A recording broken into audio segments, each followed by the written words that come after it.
Hi hello welcome to my channel. ಎಲ್ಲರೂ ಹೇಗಿದ್ದೀರಾ? ಎಲ್ಲರೂ ಚೆನ್ನಾಗಿದ್ದೀರಾ ಅಂತ ಭಾವಿಸ್ತೀನಿ. ಇದು ಪ್ರತಿಮಾ ಲಾಗ್ಸ್ ಕನ್ನಡ. ಮೊದಲಿಗೆ ಬಂದು ಇದು ನಮ್ಮ ಅತ್ತಿಗೆ ಮನೆಯ ಹಬ್ಬದ ವ್ಲಾಗ್ ಆಗಿರುತ್ತೆ. ಅದು ಅವರು ದೀಪಾವಳಿ ಹಬ್ಬ ಕಳೆದು 15 ದಿನ ಆದಮೇಲೆ ಅವರು ಹಬ್ಬ ಮಾಡ್ತಾರೆ. ಹಾಗಾಗಿ ನಾವು ಹಬ್ಬಕ್ಕೆ ಎಲ್ಲರೂ ಅಲ್ಲಿ ಹೋಗಿದ್ವಿ. ಹಾಗೆ ಅವರು ಈ ವರ್ಷ ಒಂದು ಮರಿ ಕಡ್ದಿದ್ರು. ಮರಿ ಕಡ್ದು ಅವರು ಮನೇಲಿ ಸ್ವಲ್ಪ ಜೋರಾಗಿ ಹಬ್ಬ ಮಾಡಿದ್ರು ಈ ಸರಿ. ಹಾಗಾಗಿ ಎಲ್ರಿಗೂ ಕೂಡ ಹೇಳಿದರು, ನಮಗೂ ಹೇಳಿದರು, ನಾವು ಹೋಗಿದ್ವಿ. ಹಾಗೆ ಹಳ್ಳಿ ಕಡೆ ಹೋಗ್ಬಿಟ್ರೆ ನಮ್ಮ ಮಕ್ಕಳಿಗೆಲ್ಲ ಖುಷಿ ಆಗ್ಬಿಡುತ್ತೆ. ನನ್ನ ಮಗಳು ಕೂಡ ಗಾಡಿ ಓಡಿಸ್ತೀನಿ ಅಂತ ಹೇಳ್ಕೊಂಡು ಹೋಗ್ತಿದ್ಲು.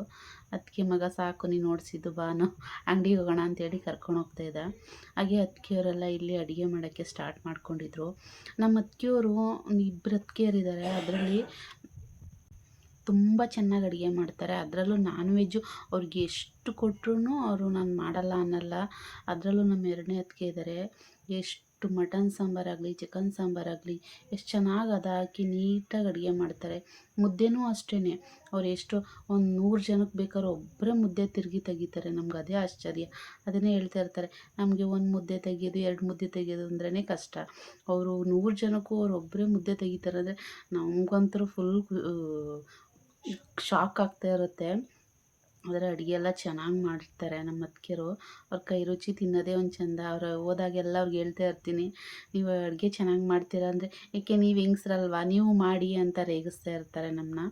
ಹಾಗೆ ನಮ್ಮ ಅತ್ತಿಗೆ ಗಂಡ ಕೂಡ ಹಾಲು ಕರಿತಿದ್ರು. ಅವ್ರ ಜೊತೆ ಸೇರ್ಕೊಂಡು ನಾನು ಕೂಡ ಹಾಲು ಕರಿತಿದ್ದೆ. ನನಗೆ ಬೇರೆ ಭಯ ಆಗ್ತಿತ್ತು, ಹಸು ಎಲ್ಲಿ ಒದ್ಬಿಟ್ಟು ಸೊಂಟ ಮುರಿದಾಕ್ಬಿಡುತ್ತೋ ಅಂತ. ಹಾಗಾಗಿ ಅಲ್ಲೂ ಮುಗಿಸ್ಕೊಂಡು ಇಲ್ಲಿ ಚಿಕನ್ನು ಮಟನ್ನು ಎಲ್ಲ ರೆಡಿ ಆಗ್ತಾಯಿತ್ತು. ನಾನೇನು ಅಡುಗೆಗೇನು ಜಾಸ್ತಿ ಕೈ ಹಾಕಲಿಲ್ಲ. ಬರೀ ಹಾಗೆ ಏನಾದರೂ ಕಟ್ ಮಾಡ್ಕೊಡೋದಿದ್ರೆ ಅದನ್ನು ಮಾತ್ರ ಮಾಡಿಕೊಟ್ಟೆ. ನೆಕ್ಸ್ಟ್ ಇಲ್ಲಿ ಚಿಕನ್ನು ಬೇಯ್ತಾಯಿದೆ. ಚಿಕನ್ನು ಅಷ್ಟೇ ತುಂಬ ಚೆನ್ನಾಗಿತ್ತು.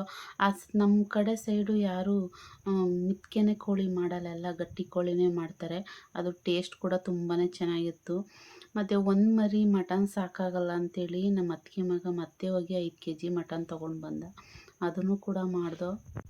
ನಮ್ಮ ಎರಡನೇ ಅತ್ತಿಗೆ ಅಂತ ಹೇಳ್ತಿದ್ನಲ್ಲ, ಇವರೇ ಮುದ್ದೆ ತೆಗಿಯೋದು ಅಂತ ಹೇಳಿದ್ದು ನಾನು. ಹಾಗೆ ತಿಂಡಿನೂ ಕೂಡ ಪ್ಯಾಕ್ ಮಾಡೋದಿತ್ತು. ಅದನ್ನು ಕೂಡ ಎಲ್ಲರಿಗೂ ಬಂದ ನೆಂಟರಿಗೆಲ್ಲ ಕೊಡಬೇಕಲ್ವ. ಹಾಗಾಗಿ ಆ ತಿಂಡಿನೂ ಕೂಡ ಎಲ್ಲ ಪ್ಯಾಕ್ ಮಾಡ್ಕೊತಾ ಇದ್ವಿ, ನಾನು ನಮ್ಮ ಅತ್ತಿಗೆ ಸೇರಿಕೊಂಡು. ಇದನ್ನು ಕೂಡ ಮುಗಿಸ್ಕೊಂಡು ಅಲ್ಲಿ ನನ್ನ ಮಗಳು ಕೂಡ ಬಂದು ವೀಡಿಯೋ ಮಾಡ್ಕೊತಾ ಇದ್ಲು. ಯಾರ್ಯಾರು ಎಷ್ಟೆಷ್ಟು ಹಾಕ್ತೀರಾ ಮಮ್ಮಿ ನಾನು ನೋಡ್ತೀನಿ ಅಂತ ಹೇಳ್ತಾ ಇದ್ಲು. ನೋಡಮ್ಮ ಅಂತ ನಾನು ಅವ್ಳಿಗೆ ಹೇಳ್ತಾ ಇದ್ದೆ.